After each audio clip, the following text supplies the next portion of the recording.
Who is there on the scene for us again. Laura, you're seeing some of the damage now. I haven't seen or heard about anyone being hurt. Is that what you're gathering as well? Well, right, Dan, and they just got the word here that this event has been canceled, so that's one thing. This is the front of the student union here. You can see there are some broken windows. This is a barricade that they threw right through one of the windows. Wow. At this point, police are giving the order to disperse. And Randy, if you look this way to your right, you can see the crowd is starting to heed that warning, and they are running. So we are going to head that way as well. But the police are still up on the balcony. They just gave an order to disperse. And as you can see, some of the crowd have decided to go ahead and heed that warning.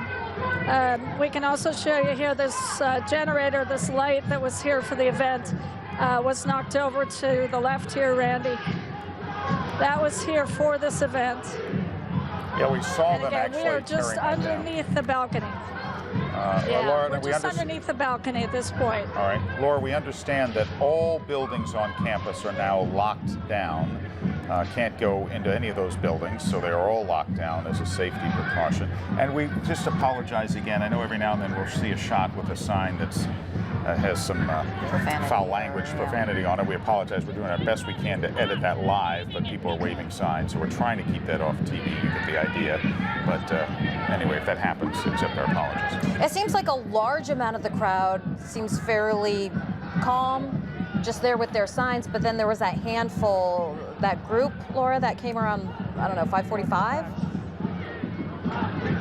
Right, I mean, just before 6 o'clock, these things changed dramatically.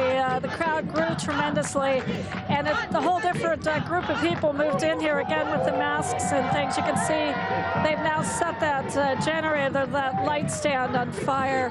Right above that, the police are still standing on the balcony. They have what appear to be, I guess, tear gas guns in their hands, and they're kind of keeping an eye on the crowd. Occasionally you'll see them point to an individual, and so far at least they haven't fired anything, at least in the last few minutes, but people are starting to move back. And we're going to step back from the fire. Yeah. All right. Well, again, the event is off. Milo Yiannopoulos will not be speaking there tonight. He's a controversial figure and with extreme views, and this crowd came out to let those who had organized this event and were attending the event that they didn't want to hear from him and didn't think he should have the right to speak on campus. And they have managed, as has happened a couple of times now, once at Cal Poly, once at UC Davis a couple of weeks ago, managed to stop the event from taking place. That's right, and again, we're hearing all the buildings there are on lockdown now, and we do remind you, as you mentioned, Dan, there are some signs we realize we are trying to not show you that have profanity on them, and you may also hear some as people chant. This is live TV. We're doing our best to stay away from that so that you don't hear that or see that, but this is live. Yeah. All right, and a very intense situation, as you can see.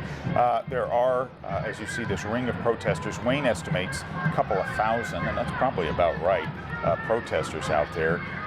Clearly, many hundreds of people have come out, and they are still there.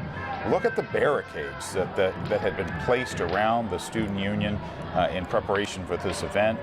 That was no match for these demonstrators who decided to tear those down, tear them apart, and then shove some of them through the glass at Sproul Hall at the student union. And there's more fireworks there on the right side of your screen.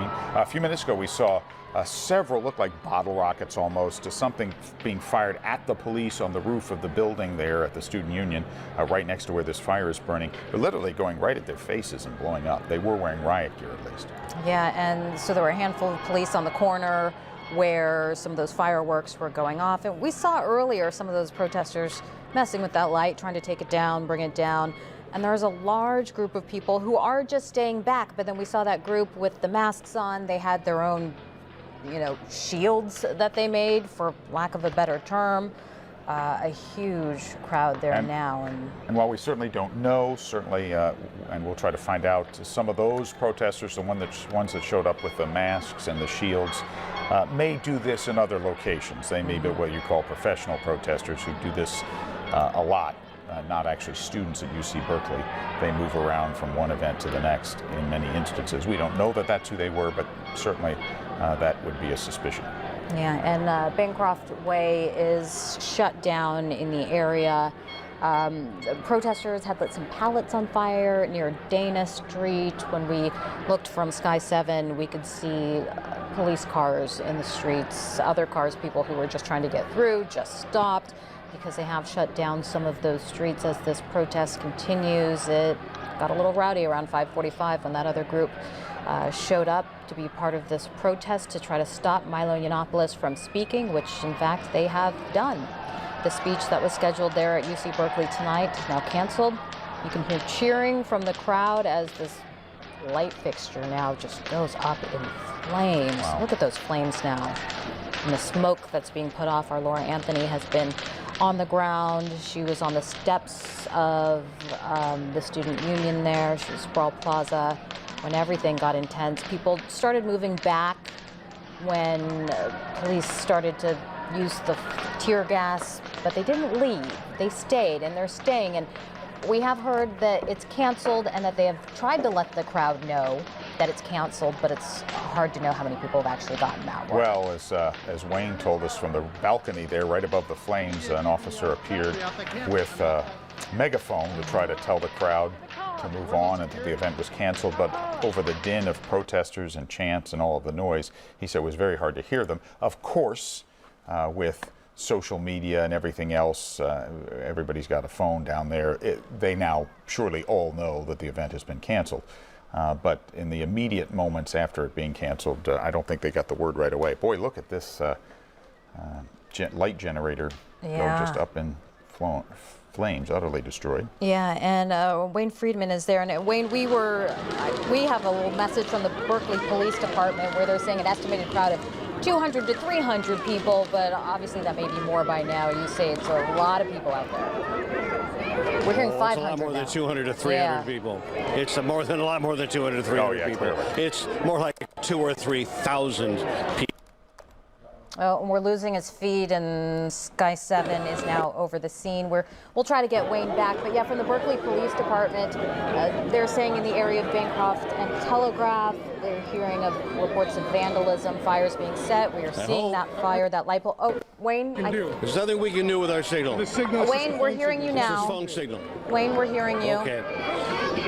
Okay, good, excellent. I'm glad you're hearing me. The crowd has been a little bit at this point. That light standard is still burning. People are moving. Excuse me, I just got a whiff of tear gas in my throat. There you go. They are moving people back some more. They've opened the blinds inside the building to show that on the second level that there's no one there. There are police officers on that balcony. And now I know why everyone else is moving back, because the tear gas is back out. And, well, what's happening now? Here we go. Someone has moved in closer.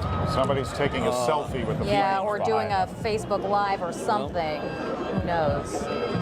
Well, Wayne, stay with us. Don't go to Facebook Live in this case. Yeah. Wayne, you said that They're now moving back in. the protests are moving back They in. opened the blinds. Is that? They opened Did the you blinds see to the anyone building. leaving the building? Like the students that were there to attend the event, have they all left now? Do you know? Dan, I don't think I ever saw anybody go into the building. really? Okay. I don't think they ever had a chance to They didn't go get into the that building. far. Part of this, if anyone had climbed those stairs to go into this building in front of this crowd, they would have been shouted down, and it would have been a ruckus, unlike anything we've ever seen. Now the crowd has come back in around that burning light.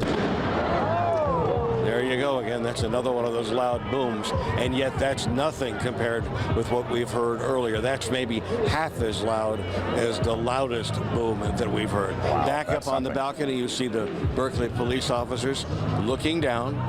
They don't seem to be shooting any more tear gas. There's a band playing. There are people waving flags. There are people dancing. There's one person here with a tuba, and he's playing, and no one can hear him. And would you like to hear some reactions from students down here on the ground? Maybe that would be of interest. Oh, and we just lost the signal right there. So we have Lillian Kim now on the phone with us. Lillian, where are you and what are you seeing? I'm in Sproul Plaza. I'm closer to Sathergate than I am to Bancroft, and I'm in the middle of a sea of protesters here who have no intention of leaving. Lillian, I think we just lost you. We'll give you a pause for a moment. And all right. Oh, I'm here. Oh, I'm there you here. are. Go ahead. Try again, please. I just got connected to my photographer. He just came out of the thick of it. He was saying that he saw a lot of activities. There was a generator outside the building that he saw protesters damaging and setting on fire. And right now there was some applause, but I don't know what they're clapping for. But I think I hear an officer giving out dispersal orders, and now people are booing. But I can't. What is he saying? Oh, this is not. He's saying the officer is saying this is an unlawful assembly and that people need to leave. But people don't seem to be leaving despite the fire that's going on and despite the tear gas that was dispersed earlier. All right, Lillian, thanks very much. Stand by. We'll come back to you and all our other reporters there. A couple of things to recap here. The speech tonight by a controversial figure, Milo Yiannopoulos, who is the 32-year-old journalist and senior editor for the conservative news and opinion website Breitbart, was scheduled to speak. Protesters showed up en masse, at least a couple thousand of them probably. It turned kind of nasty and a little bit violent and threatening, so UC Berkeley authorities canceled the event tonight. But as you can see, and that was 15, 20 minutes ago they canceled the event. The protesters, as Lillian said, are not leaving. They're still hanging out despite orders to disperse. And we've seen them set pallets on fire. You see that fire there. Police are reporting that people are throwing things like bricks, smoking objects, obviously fireworks that we saw. And people do need to steer clear of this area, the area around Bancroft Way, Shattuck Avenue, College Avenue, and Dwight Way. Need to steer clear as this protest continues. All right. Our Laura Anthony is on the scene again and has some new information for us. Laura? Yes. Hi, Dan. You can see where we are here. Wow. I think we're right in front of the fire here. This generator still burning behind me. The crowd has moved in closer here again. There were some cheers, a sort of an atmosphere of victory, I guess, here, because they feel like they've won the battle to have this event canceled, at least for tonight. Again, this was a generator, a light stand that was here, presumably to provide light and safety for the expected demonstrations. That has clearly been destroyed. There are still police officers up on the balcony. They have given a dispersal order here, but at this point, these folks, as you can see, have no apparent intention of going away. So again, there's music playing. I think you can probably hear at this point, and there's a bit of a celebration going on. Laura, is that a live band performing in the middle of this? Is that what's happening, or is it somebody's boombox? I think it's a sound system of some sort. I do not see a band. This is war. That's what the sign says, and they certainly conducted it as if it was tonight. A very militant protest on the campus of UC Berkeley. Some damage done to the building, and a speech canceled. Yeah, we saw barricades through glass doors and windows, and this is a good time to remind you, this is live. We are trying not to show you any of the signs that have profanity or anything like that, but people may be shouting it as well, so that may come through our airwaves. We do apologize for that. We are doing our best to not bring that to you. We refuse to accept a fascist America, that sign says. You can see some of the signs that we can show you that don't have profanity on them. We try to spare you that. But you see, we've been talking about a lot of the protesters who showed up at the last 15 minutes or so before 6 o'clock, showed up in masks, and you still see some wearing masks and bandanas, obviously protecting their identity.